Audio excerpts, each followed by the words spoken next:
Hello everyone, myself Prashant and welcome to small town coder. और जैसा कि आप सब जानते हैं, आज के टाइम पे मैक्सिमम होस्टिंग प्लेटफॉर्म पेड हो गई है, जिसमें एक काफ़ी पॉपुलर प्लेटफॉर्म हेरोकू भी शामिल है।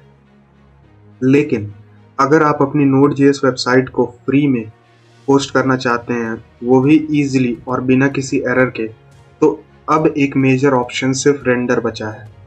लेकिन रेंडर में एक प्रॉब्लम है। अगर आप अपनी रेंडर होस्टेड वेबसाइट को कुछ दिन बाद ओपन करते हैं, तो वो लोड होने में 1 टू 1.5 मिनट तक लगा देता है। ये इश्यू तब होता है जब आपका वेबसाइट इनएक्टिव मोड में चला जाता है, जो कि जनरली होता है क्योंकि हम अपने वेबसाइट को बार बार ओपन नहीं करते, क्योंकि हम free tier free tier use करते हैं और फ्री टियर में इनएक्टिव ऐप को आइडल मोड में डाल दिया जाता है रेंडर के द्वारा। इस वीडियो में मैं आपको इस प्रॉब्लम का सॉल्यूशन दूंगा, तो इस वीडियो को एंड तक जरूर देखें और ध्यान से समझिए कैसे आप इस इश्यू को फिक्स कर सकते हैं। तो बिना किसी देरी के हम इस वीडियो को शुरू करते हैं। तो मैंने यहाँ पे एग्जाम्पल के तौर पे एक एक्सप्रेस ऐप बना लिया है, जो कि सर्वर का काम करेगा। और इसमें मैंने सबसे पहले ये npm init करके ये पैकेज डॉट जेसन क्रिएट किया था। उसके बाद मैंने इसका टाइप को मॉड्यूल कर दिया और एक स्टार्ट स्क्रिप्ट इसमें मैंने दे दिया है। साथ ही साथ मैंने एक डिपेंडेंसी जो कि एक एक्सप्रेस है, वो भी इंस्टॉल कर लिया है। और इसके बाद मैंने यहाँ पे एक index.js नाम का एक फाइल क्रिएट किया। इसके अंदर मैंने एक्सप्रेस को इंपोर्ट किया, ऐप नाम का एक वेरिएबल बनाया और एक पोर्ट दिया मैंने 4000, और ऐप डॉट लिसन करके मैंने इस सर्वर को रन किया। ये सब आपको आता ही होगा, तभी आप इस वीडियो पे आए हैं। इसके बाद मैंने एक होम राउट पे, जिसे हम स्लैश राउट करते हैं, उस पे एक रेस्पॉन्स दे दिया हेलो वर्ल्ड का। ओके, अब मैं आके यहाँ पे आपको दिखा देता हूँ कि लोकल होस्ट 4000 पे मुझे ये रेस्पॉन्स मिल रही है। और अब मैं इसे होस्ट करूंगा रेंडर पे।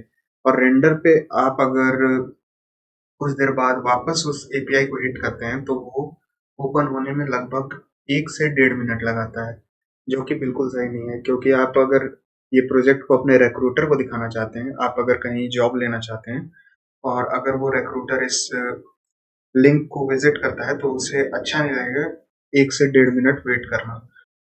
ओके, यहाँ तक सब ठीक है। अब मैं इसे गिटहब पे पुश करता हूँ। तो मैं यहाँ पे एक नई रिपोजिटरी बनाता हूँ, जिसका नेम होगा रेंडर रेंडर होस्टिंग। मैं इसका नेम देता हूँ। इसे मैं अभी पब्लिक रिपोजिटरी रखता हूँ ताकि आपको ये एक्सेसिबल हो। और मैं यहाँ पे क्रिएट रिपोजिटरी पे क्लिक करता हूँ। ओके, ये सब करने के बाद अब मैं इसे गिटहब पे पुश करता हूँ। सबसे पहले मैं यहाँ पे गिट इनिट नाम का सॉरी गिट इग्नोर नाम का एक फाइल बना देता हूँ, ताकि नोड मॉड्यूल्स इसमें पुश ना हो जाए। और हम यहाँ पे स्लैश नोड अंडरस्कोर मॉड्यूल्स को नहीं पुश करने वाले। तो अब इसके बाद मैं ये सर्वर को क्लोज मैं ये सर्वर को क्लोज करता हूँ और क्लियर करता हूँ टर्मिनल को।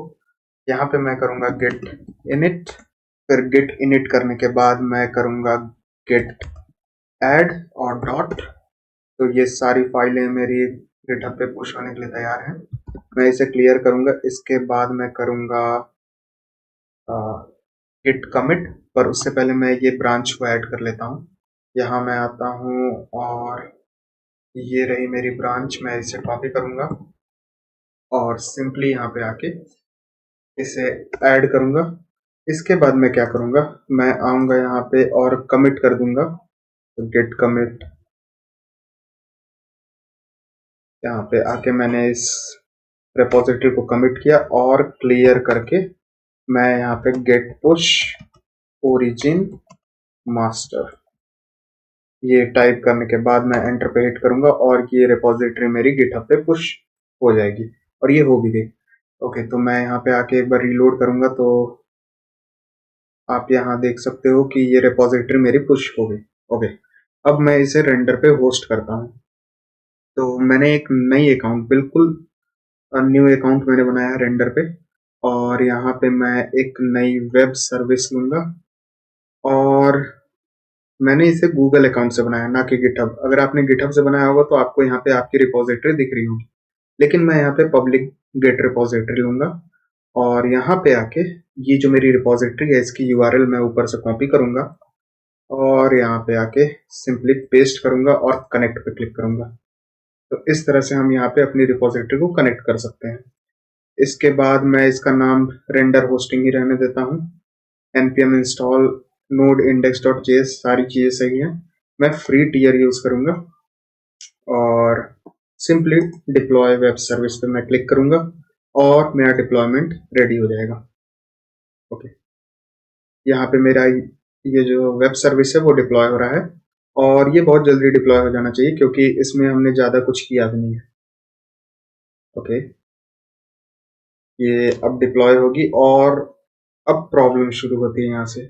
अगर आप इस एपीआई को रेगुलरली हिट नहीं करेंगे तो अगली बार जब भी आप इसे ओपन करेंगे तो ये ओपन होने में लगभग 1 से 1.5 मिनट लेती है और वो बिल्कुल सही नहीं लगता है। अगर आप इस प्रोजेक्ट को, मान लीजिए ये आपका प्रोजेक्ट है और ये जो डिप्लॉयमेंट लिंक है आपने किसी रिक्रूटर को भेजा और वो ओपन होने में 1 से 1.5 मिनट लगा रही है, वो आपके लिए एक अच्छा इंप्रेशन नहीं बनेगा। तो इससे बचने के लिए मैं आपको एक कोड देता हूँ। तो मैं आपको यहाँ दिखाता हूँ। सबसे पहले ये डिप्लॉय हो जाने दीजिए। तो आप देख सकते हो हमारी ये वेबसाइट यहाँ पे लाइव हो गई है। अब मैं इस पे जाऊँ तो आप देख सकते हो हेलो वर्ल्ड मुझे यहाँ पे रिस्पॉन्स मिल रहा है। लेकिन अगर मैं इसे 10 मिनट बाद ओपन करूँ तो ये ओपन होने में लगभग 1 से 1.5 मिनट लगाएगी, क्योंकि यही होता है रेंडर में। अगर आप इसका फ्री टियर यूज करेंगे तो ये आपकी जो, अगर आप इसे रेगुलरली ओपन नहीं करते हैं तो ये 50 सेकेंड का डिले लेता है अगली बार ओपन करने के लिए। यहाँ यहाँ पे ये लिखा हुआ भी है, your free instance will spin down with inactivity which can delay request by 50 second और मोर। यूजुअली ये 90 सेकेंड भी ले लेता है। तो इसे सॉल्व करने से पहले मैं आपको एक बार प्रॉब्लम दिखा देता हूँ। इसे होस्ट किए हुए मुझे अब कुछ समय हो गया है और अब मैं इसे अगर ओपन करूँ तो आप देख सकते हो यहाँ पे लोडिंग दिखा रहा है और ये बहुत समय लेगा ओपन होने के लिए और ये रेंडर में होता ही है अगर हम इसका फ्री टियर यूज कर रहे हैं तो इसे हटाने के लिए मुझे मेरे ही सब्सक्राइबर से एक आइडिया मिला है जिसका नाम कार्तिकेय तिवारी है। उन्होंने मुझे इसका सॉल्यूशन, और साथ ही साथ इंस्टाग्राम पे भी एक सब्सक्राइबर ने मुझे इसके बारे में बताया था। तो इसे कैसे सही करना है मैं आपको आके यहाँ दिखाता हूँ। मैं आता हूँ अपने कोड एडिटर पे वापस और ये कुछ बंच ऑफ कोड है जिसे मैं कॉपी करूंगा और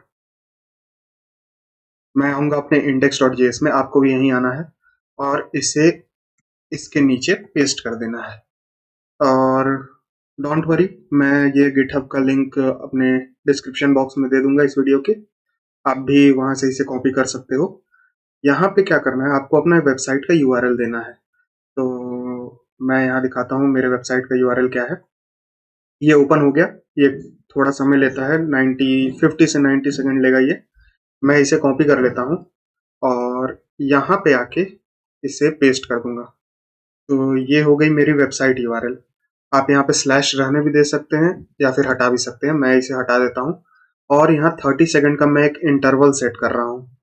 रीलोड वेबसाइट नाम का एक फंक्शन है, यहाँ पे मैं एक्सियोस का हेल्प ले रहा हूँ। गेट मेथड से मैं ये जो यूआरएल है उसे फेच करूंगा और ये जब फेच होगी तो ये एपीआई कॉल होगी और इसके चलते ये जो हमारा वेबसाइट है वो इनएक्टिव नहीं होगा और इससे हम रिस्पॉन्स लेंगे और कंसोल डॉट लॉग करेंगे कि वेबसाइट रिलोड हो गई है। और अगर कोई एरर आती है तो हम यहाँ पे एरर कंसोल डॉट लॉग कर देंगे और सेट इंटरवल करके मैं ये वेबसाइट को रिलोड कराऊंगा। बस इतना ही करना था और अब हमारी वेबसाइट इनएक्टिव नहीं होगी। और साथ ही साथ हम यहाँ पे एक्सियोस का इस्तेमाल कर रहे हैं, तो पहले मैं यहाँ पे एक्सियोस को इंस्टॉल कर लेता हूँ। तो मैं यहाँ टर्मिनल के अंदर आके npm i एक्सियोस करूंगा, यानी npm इंस्टॉल एक्सियोस। तो ये क्या करेगा, ये हमारे लिए एक्सियोस को इंस्टॉल कर देगा। हमारा एक्सियोस यहाँ पे इंस्टॉल हो गया। अब मैं इसे इंपोर्ट कर लूंगा, तो इंपोर्ट एक्सियोस फ्रॉम एक्सियोस। बस इतना ही हमें ऐड करना था। अब मैं वापस से इसे गिटहब पे पुश कर देता हूँ। तो मैं इसे क्लियर करूंगा, गेट इनिट मैं करूंगा यहाँ पे, फिर गिट ऐड करूंगा। ओके, गिट ऐड मैंने किया। क्लियर करता हूँ टर्मिनल। इसके बाद मुझे क्या करना है, मुझे यहाँ पे गेट कमिट करना है। तो मैं यहाँ गेट कमिट करूंगा और इसके बाद मैं गेट पुश ओरिजिन मास्टर कर दूंगा। तो हमारा कोड यहाँ पे अपडेट हो जाएगा। ये अपडेट हो गया। अब मैं वापस से रेंडर पे आता हूँ, क्योंकि मैंने यहाँ पे अ, अपने गिटहब से लॉगिन नहीं किया था, इसलिए ये ऑटोमेटिकली मेरे ख्याल से यहाँ पे डिप्लॉय नहीं करनी चाहिए इसे। मैं एक बार देख लेता हूँ। ओके, ये अपने आप डिप्लॉय कर रहा है, तो ये सही है। अभी मैं इसे ओपन करता हूँ और ये डिप्लॉय होने के बाद आप देखिएगा यहाँ पे मुझे अब कंसोल में और इस टर्मिनल में कुछ वैल्यू मिलेगी। मैं आपको दिखाता हूँ। वेबसाइट रिलोडेड वाला मैसेज हमें यहाँ पे दिखेगा। ओके, तो आप यहाँ देख सकते हो कि हमारा यहाँ पे सर्विस लाइव हो गया और ये हर 30 सेकंड के बाद यहाँ पे हमें कंसोल में एक मैसेज मिलेगा कि वेबसाइट रीलोडेड। और अब आप इसे कभी भी खोलें, ये इंस्टेंटली खुलेगा। आप इसे 2 दिन बाद खोलें, 3 दिन बाद खोलें या फिर 15 डेज बाद खोलें, ये इंस्टेंटली खुलेगा। तो यही सॉल्यूशन है इसका। और अब आप यहाँ देख सकते हैं हमें यहाँ पे मैसेज मिलेगा कुछ देर में वेबसाइट रीलोडेड का। ओके, मैं वेट कर रहा हूँ 30 सेकंड होने के बाद। आप देख सकते हैं यहाँ मुझे मैसेज मिला वेबसाइट रीलोडेड।